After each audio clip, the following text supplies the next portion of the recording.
अभी अभी बात हो रही थी किस प्रकार से हमारे भाई बहनों को लाभ मिला। बनवारी लाल जी ने सही फरमाया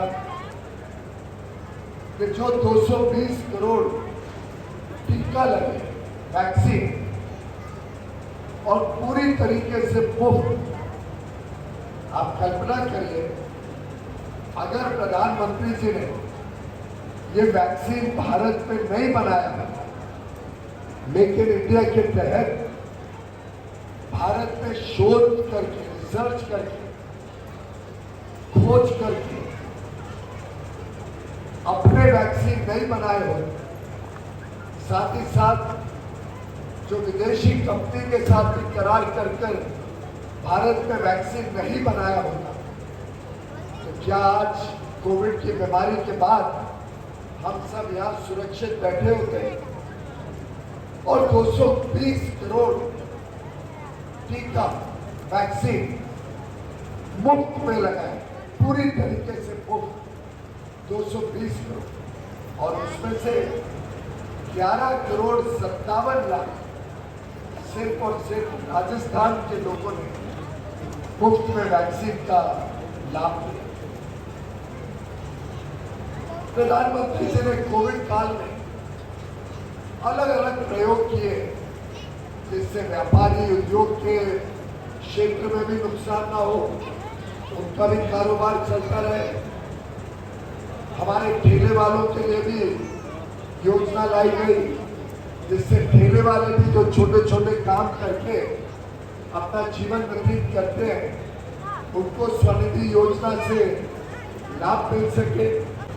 इस देश में जो स्वास्थ्य की सेवाएं उसको भी और अच्छा बनाया जाए और अच्छी सेवा दे सके। उसके लिए आईसीयू बेड हो, वेंटिलेटर हो, अलग अलग प्रकार से सुविधाएं तैयार करी गई। देश में डॉक्टरों की कमी ना हो उसके लिए नए मेडिकल कॉलेज हर जिला स्तर पर खुले, उसको सुनिश्चित किया गया। आज शिक्षा के क्षेत्र में नए कॉलेज, नए यूनिवर्सिटी, नए आईआईटी जिसमें इंजीनियर बने, नए all India institute of medical science और उसके साथ मेडिकल कॉलेज जिसमें हमारे युवा युवती डॉक्टर बने, आईआईएम जिसमें मैनेजमेंट की उच्च शिक्षा हो। अलग अलग प्रकार से हमारे युवा युवतियों को अच्छी शिक्षा मिले और वो देश के होनहार नागरिक बन के कर्तव्य भावना से देश को नई ऊंचाइयों तक लेकर जाने के लिए तैयार हो। इस काम को भी प्रधानमंत्री जी ने फल दिया। साथ साथ ये 9 वर्ष सेवा, सुशासन और गरीब कल्याण के वर्ष कैसे हमारे गरीब भाई बहनों का, कैसे निम्न मध्यम वर्ग परिवारों का जीवन स्तर और सुधर सके, ये माननीय प्रधानमंत्री जी की प्राथमिकता है। आप सब जानते हैं मोदी जी एक साधारण परिवार में चले, बहुत सरल गांव में, छोटे से गांव में, वाटनगर में उनका पालन पोषण लगभग जैसे हम सब छोटे छोटे कस्बे खादी गांव में रहते हैं, मोदी जी का बचपन भी ऐसे ही बीता। छोटे से स्कूल में जमीन पर बैठ के पढ़ना, किताबें नहीं होने के कारण रेलवे स्टेशन पर छोटे छोटे कप में, अब जैसे यहाँ पे चाय बन रही थी, उन्होंने कुल्हड़ में चाय बेची। यात्रियों को जो स्टेशन पे ट्रेनें आती थी उन यात्रियों को 2 पैसे बचा के कभी अपने मित्र के लिए स्कूल की यूनिफॉर्म ली, कभी किताब ली। जब किताब पढ़ ली तो अपने बाकी विद्यार्थियों को दी और आगे चल के अपना पूरा जीवन देश को समर्पित कर दिया, देशवासियों को समर्पित। वर्षों वर्षों तक मोदी जी ने चिंतन किया, बहुत गहरा चिंतन किया कि अगर हमें इस देश को फिर एक बार वो सोने की चिड़िया बनाना है तो क्या करना है। लगभग एक सन्यासी का जीवन, चाहे वो हिमालय की चोटियों पे हो या मंदिरों के प्रांगण में, सीखते सिखाते कि भारत की जरूरतें क्या है। उन्होंने राजनीतिक क्षेत्र में प्रवेश किया और आज 22 साल से, पहले 13 साल गुजरात के मुख्यमंत्री के रूप में, अब 9 वर्ष भारत के प्रधानमंत्री के रूप में, 22 साल लगातार उन्होंने अपने पूरे जीवन को 24 घंटे देश और देशवासियों को समर्पित कर दिया। पूरी तरीके से अपना जीवन हम सबके लिए निछावर किया। और देखिए कैसे सोच समझ के एक एक कार्यक्रम प्रधानमंत्री जी ने तैयार किया। आपको याद होगा, पहले कांग्रेस की सरकार और कांग्रेस के लिए भ्रष्टाचार, कांग्रेस के लिए बिचौलिए, दलाल, ये कोई नई बात नहीं है। ऐसा नहीं कि अशोक गहलोत जी ने कोई नई चीज शुरू की, ये कांग्रेस के खून में है। भ्रष्टाचार करना, दलालों को प्राथमिकता देना, बिचौलिए खड़े करना, ये कांग्रेस के खून में है शुरू से। आप अगर देखें तो उनके पूर्व प्रधानमंत्री राजीव गांधी ने तो बड़ी सभा में कह दिया था कि मैं 100 रुपए भेजता हूं, गरीबों तक पहुंचते पहुंचते तो मात्र 15 रुपए रह जाते, बाकी तो सब भ्रष्टाचार और बिचौलिए खा जाते। प्रधानमंत्री मोदी उनकी तरह कमजोर नेता नहीं है, ये सोच समझकर एक मजबूत नेतृत्व देने वाले नेता है। इन्होंने सबके खाते खुलवाए। बैंक में आज 45 करोड़ नए जनधन खाते खुले। सबको एक पहचान पत्र मिला, आधार नंबर मिला, और अधिकांश, और अभी भी मैं देख रहा हूं सबके हाथों में, सबके घरों में मोबाइल फोन उपलब्ध कराया। आज ये स्थिति है कि अगले पिछले 9 सालों में केंद्र सरकार से 29 लाख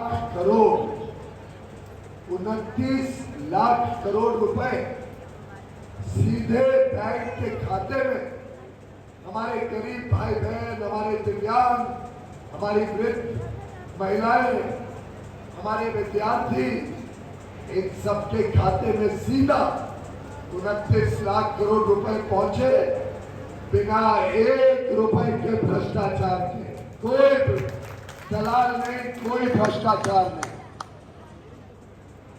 कभी भारत में हमने किसी ने कल्पना की थी कि ऐसा भी संभव हो सकता है कि राजस्थान के 19 लाख गरीब परिवारों को बिना रिश्वत दिए सीधा बैंक के खाते में पैसा मिलेगा, जिससे वो लखपति बन जाएंगे, उनका खुद का पक्का घर बन जाएगा।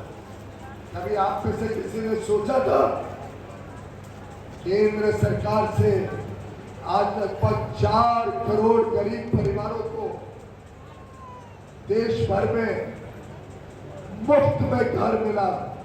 उस घर में शौचालय भी है, उस घर में गैस कनेक्शन भी है, बिजली भी है, उस घर में इंटरनेट भी चलता है, डिजिटल स्मार्टफोन भी चलता है, उस घर में नल से जल भी आता है। एक पारिवारिक जीवन को किस प्रकार से सवेरना, कैसे एक परिवार की रोजमर्रा की समस्याओं को समाप्त करना, ये माननीय प्रधानमंत्री नरेंद्र मोदी जी का पक्का इरादा है, पक्का संकल्प है। और इसीलिए तो आज 20 करोड़ से अधिक हमारे भारत के गरीब भाई बहन, यानी 4 करोड़ परिवार आज अपने पक्के घर के मालिक बन गए हैं। और वो मालिकियत किसके नाम पे है? घर की महिला के नाम पे उस मालिकियत को दिया गया। राजस्थान में 19 लाख गरीबों को मुफ्त में घर तो मिला ही, इसके साथ साथ आज जल जीवन मिशन से लगभग 42 लाख घरों तक 42 लाख घरों तक नल से जल पहुंचाने का काम केंद्र सरकार ने किया है। आगे चलते आगे 2-2.5 साल में एक भी घर ऐसा नहीं रहेगा जिसके घर पे नल से जल नहीं पहुंचे। और भाइयों बहनों, हमारी माताएं खास तौर पे समझती हैं कि पानी कितनी अहम चीज, और राजस्थान के तो हमारे लोग भली भांति जानते हैं पानी की समस्या कितनी गंभीर होती है, कितनी मुश्किल पैदा करती है। जब हर घर तक नल से जल आएगा तो हमारी माता बहनों को दूर दराज के कुएं तक जाके कई बार खाली हाथ नहीं लौटना पड़ेगा, सबको घर में पानी। जब 2014 में मोदी जी ने सरकार की कमान संभाली, तब देश में 3.5 करोड़ से अधिक ऐसे परिवार थे जिनके घर में बिजली नहीं पहुंची। राजस्थान में भी कई गांव, कई थानी, कई कस्बे ऐसे थे जहां बिजली नहीं पहुंची। प्रधानमंत्री नरेंद्र मोदी जी ने दिन रात देखकर हर गांव तक, हर घर तक बिजली पहुंचाने का काम किया, जिससे कोई बच्चा वंचित ना रहे बिजली से। कोई बच्चे को कल ये ना बोलना पड़े कि मैं तो शिक्षा नहीं प्राप्त कर पाया क्योंकि मेरे घर में बिजली नहीं। भाइयों बहनों, अभी हमें बताया गया कि बहनों द्वारा राजस्थान अकेले में, सिर्फ और सिर्फ राजस्थान 70 लाख घरों में मुफ्त में चूल्हे का कनेक्शन दिया, गैस का चूल्हा। अब गैस का कनेक्शन कितना अहम होता है वो तो माता बहने ही जानती। मैं बचपन में अपनी नानी के घर जाया करता था, सुबह से रात तक मैं देखता था नाश्ता खत्म भी हुआ, भोजन का समय आ जाता, भोजन निपटा नहीं, लोग शाम को बाबूजी चाय मांगा करते थे। और दिन भर इतना धुआं मेरी नानी के शरीर में जाता था, जो कहते हैं 400 सिगरेट जितना धुआं एक दिन में एक महिला के शरीर में जाता। अब सोचिए कितना कष्ट होता था हमारी माता में। आज देश में हर घर उज्ज्वला योजना के तहत लाभार्थियों को चूल्हा दिया गया। करीब करीब 12 करोड़ देश में गैस के कनेक्शन पहुंचे, जिसमें 70 लाख तो सिर्फ राजस्थान। भाइयों बहनों, हमारे किसान हमारे देश की शान, हमारे अन्नदाता हैं। सरकारें आई, सरकारें गई, झूठे वादे दे दिए। अशोक गहलोत जी ने भी वादा दिया था कि वो किसानों का कर्जा माफ करें। कर्जा तो माफ किया नहीं, किसानों को त्रस्त रखा, किसानों को बिजली नहीं दी। यहां तक कि अशोक गहलोत जी के स्वयं के भाई फर्टिलाइजर यानी खाद जो किसानों को जाना चाहिए था, उसको ब्लैक मार्केट में बेचते हुए पकड़े गए, जिसके ऊपर उनके ऊपर मुकदमा चला। इससे ज्यादा शर्मनाक बात क्या हो सकती है भाइयों बहनों?